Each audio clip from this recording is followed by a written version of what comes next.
Welcome to the second session of Kuzaut World. In the last session, we had with us Rajab Ali Bhartiji, who shared a great deal of his experience about Ghazal and Ghazal Gayaki. This time, we have an instrumentalist with us, a prolific sitar vadak as well as a guitar player from Pakistan, Mr. Sulaiman Khan. He has learned from the greats like Ahmad Khan, Asim Khan, and Turab Ali Khan, and he is now following in the footsteps of Ustad Shahid Parvez. He has played for the YFC band Pakistan as a lead guitarist, and for the last 6 years, he switched to sitar.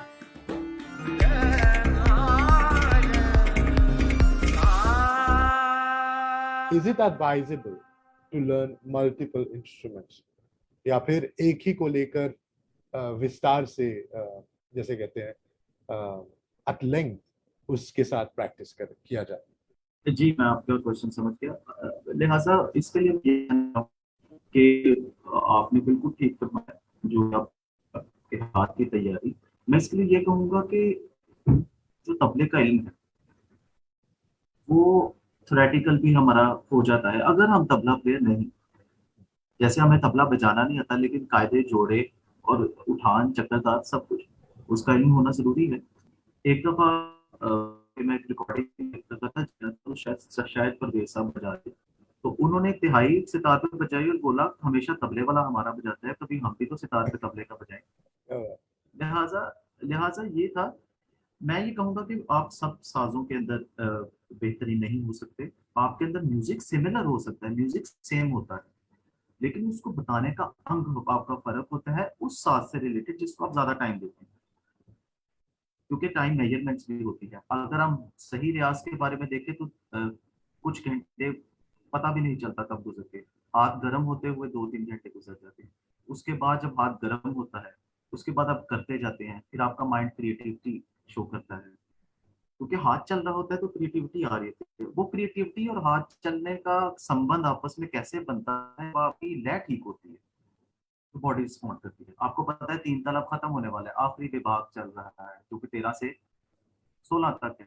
आखिरी विभाग में मैंने कोई भी spontaneous action करना है तो आप हाथ चलना होना चाहिए, उसके बाद आपका माइंड चलता होना चाहिए, उसके दिन दाग के अंदर आपने क्या दिखाना है उसके बाद आप वो करेंगे। लिहाजा मैं ये कहूँगा कि इंसान एक टाइम पे एक इंस्ट्रूमेंट ही ठीक बजा सकता है अगर वो बिल्कुल ठीक बजाए। दूसरा इंस्ट्रूमेंट बिल्कुल बजा सकता है। मैंने 7-8-9 साल गिटार बजाया, उसके बाद 3-4 साल से अब सितार पे, लेकिन वो गिटार के ऊपर भी सितार का ही अंग बज रहा था, गिटार पे सितार की तरह ही बज रहा था। और मैं हमारे जानने वाले बहुत से मुझे कहते थे कि आपका गिटार मुख्तलिफ है क्योंकि क्लासिकल बजता है। लिहाजा म्यूजिक अंदर था, म्यूजिक अंदर था। अब मैं चाहे बांसुरी भी शुरू कर लूँ तो वो भी मैं इसी अंग में बजाऊंगा। अब कई लोग बांसुरी पे इंग्लिश सॉन्ग्स निकाल रहे हैं, सितार पे हैप्पी बर्थडे की ट्यून निकाल रहे हैं, तो मेरे ख्याल से म्यूजिक जो अंदर होता है वही निकलता है। ये एक इंसान का मतलब पर्सनैलिटी शो करता है। और मैं तो यही कहूँगा एक एक वक्त में एक इंस्ट्रूमेंट ही सीखा जाता है अगर इसको प्रॉपरली किया जाए। ये आप पे डिपेंड करता है कि आप खुद से क्या चाहते हैं। मतलब कि म्यूजिशियन जो है वो इम्पोर्टेंट रहता है।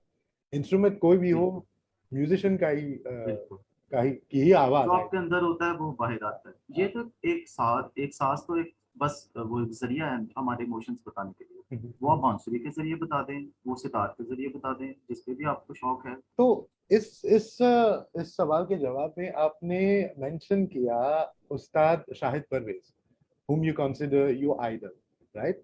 बिल्कुल बिल्कुल। तो अगला सवाल इसी के बारे में है कि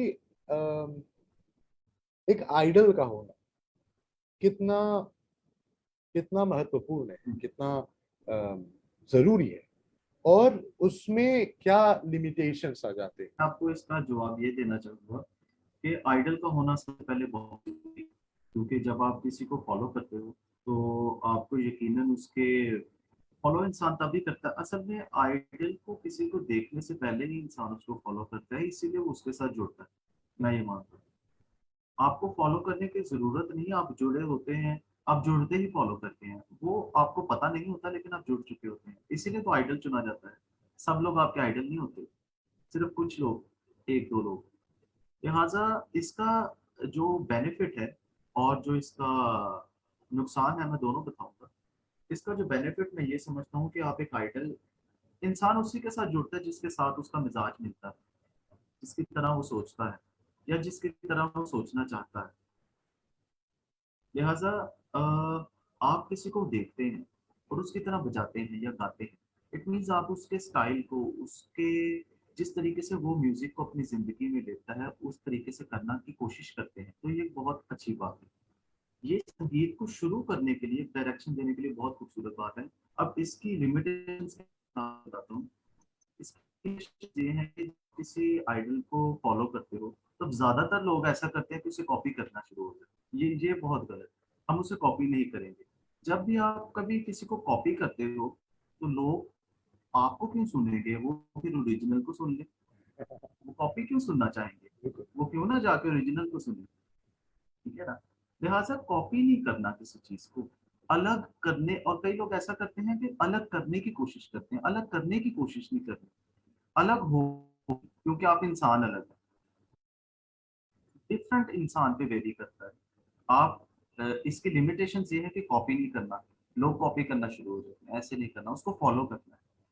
उनके फुटप्रिंट्स पे चलना है, उनके पाँव नहीं बनना। हाँ, उनके क्या स्टाइल को थोड़ा सा देखें, मतलब कि आप 100 में से 20% 30% उनके स्टाइल को करते हैं, इमिटेट करते हैं।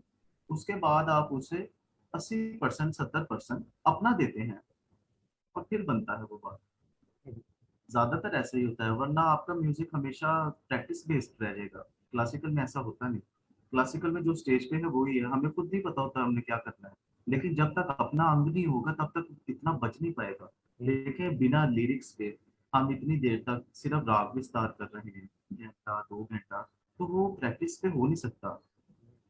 बिल्कुल कॉपी बच नहीं सकता। वो तभी हो पाएगा जब हमारे अंदर कुछ होगा, उस राग से रिलेटेड कोई कुछ हमारे अंदर कुछ स्टॉक होगा, कुछ एक्सपीरियंसेस होंगे, कुछ नॉन बैड एक्सपीरियंसेस भी होंगे जिनको हमने अवॉइड करना है, जिनको लास्ट टाइम हमने किया था तो अब हमने नहीं करना।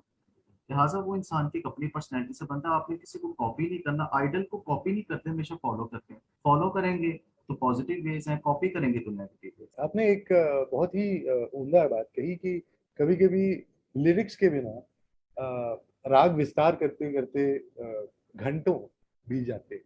बिल्कुल ऐसे, बिल्कुल ऐसे। तो मेरा ये मानना है कि मौसीकी जो है म्यूजिक, वो एक तरह की स्टोरी टेलिंग जिसे कहते हैं वो बिल्कुल है। ऐसे, बिल्कुल तो ऐसे। बिना लिरिक्स के, बिना बोलों के, बिना शब्दों के, आप सिर्फ एक इंस्ट्रूमेंट से कैसे वो कहानी बता सकते हैं? ये जो कहानी बताना था, ये एंशियंट वक्तों में वर्ड्स के बगैर ही बताई जाती थी। वर्ड्स इस्तेमाल नहीं किए जाते थे, पिक्चर्स के जरिए, सिंबल्स के जरिए और आवाजों के जरिए। लेकिन जब भी कोई इंसान रोता है, वो क्या बता रहा होता है कि मैं रो रहा हूँ, या सिर्फ आवाजें ऐसी क्रिएट कर रहा होता है कि जिससे आपको पता चलता है कि वो रो रहा है। वो वर्ड्स नहीं इस्तेमाल करता, वो सिर्फ रोता है। और कुछ साउंड्स ऐसी होती हैं जिनसे आप, अब कोई हंसता है तो वो साउंड क्रिएट करता है, वो वर्ड्स में नहीं बताता कि मैं हंस रहा हूँ, वो साउंड क्रिएट कर रहा है, आप हंस रहे हैं। ये अंडरस्टैंडिंग होती है। आवाजों से, वो भी आवाजें हैं। कोई गुस्सा कर रहा है तो शायद आवाज क्रिएट करेगा, उसने लफ्जों में नहीं बताना। उस आवाज का टोन, उस आवाज की फ्रीक्वेंसी, उस आवाज का टाइम देख के हम अंदाजा लगाते हैं कि इस मूड में है। चले मैं आपको इसका एक डेमोन्स्ट्रेशन देता, क्या मैं आपको एक बिल्कुल, सेकंड का बिल्कुल, डेमोन्स्ट्रेशन दे बिल्कुल, सकता बिल्कुल। हूं?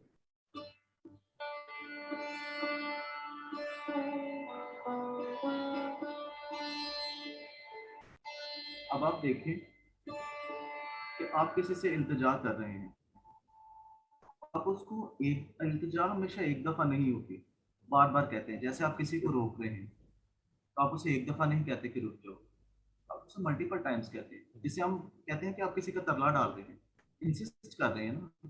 लिहाजा उसकी एक बढ़त होती है, वो नोट टू नोट चलती है। जैसे कि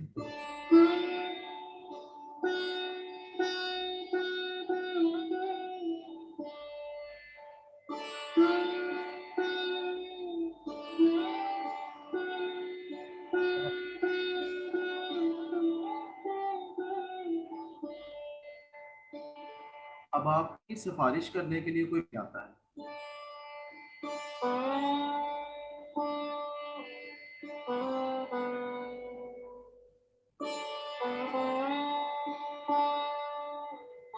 अब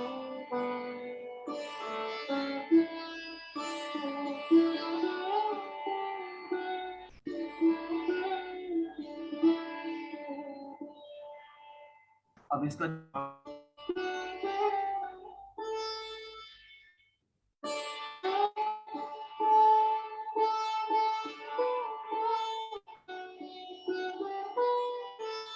वो नहीं मान रहा और अपनी वजह बता रहा है कि आपने पिछली दफा भी मुझे ऐसे और इस दफा भी। अब सुन,